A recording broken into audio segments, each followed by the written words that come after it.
Баршаңызға сәлем, қалдарыңыз қалай? Каналыма қош келдіңіздер. Бүгін қайнатпалы крем жасайтын боламын.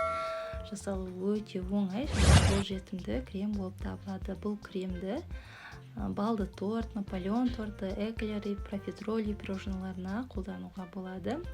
Ең алдымен пешке қоятын ыдысымызға қант пен жұмыртқаны әбден қанты ерігенше араластырамыз.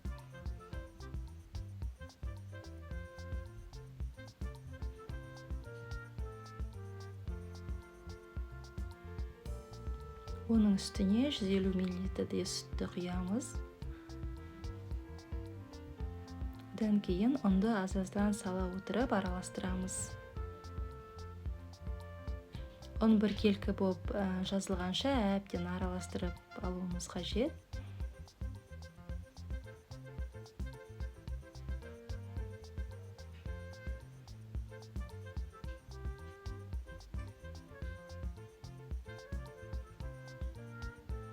Содан кейін пештің төменгі температурасына қойып қайнататын боламыз. Үстіне сүтті 2-3 бөлікке бөліп араластыра отырып құямыз.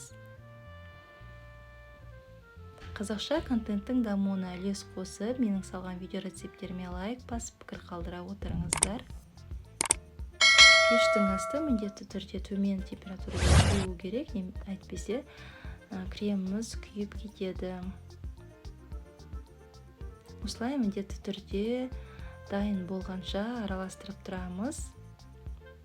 Не креміміздің түсі сарғыш болып өзгеріп, қоюланып келе жатыр.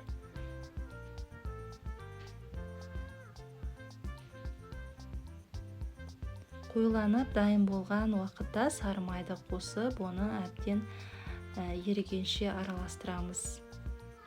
Пешіміздің үстінен алып қоямыз.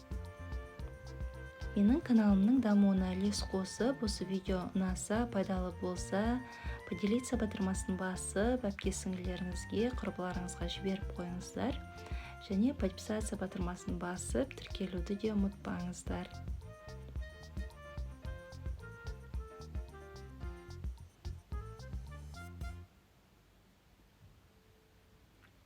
Не қайнатпалы креміміз дайын, бұл қазір осындай сұйықтау болады. Енді бұның бетіне осындай целлофан немесе пищевой пленканы жауып, салқындағаннан соң холодильникте 1-2 сағаттай ұстаймыз.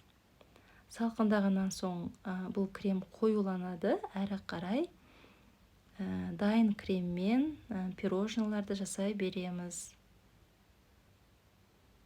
Не креміміз дайын, видео ұнаса, лайк басып, маған кері байланыс білдіріп, пікір қалдырып, каналға тіркеле отырыңыздар.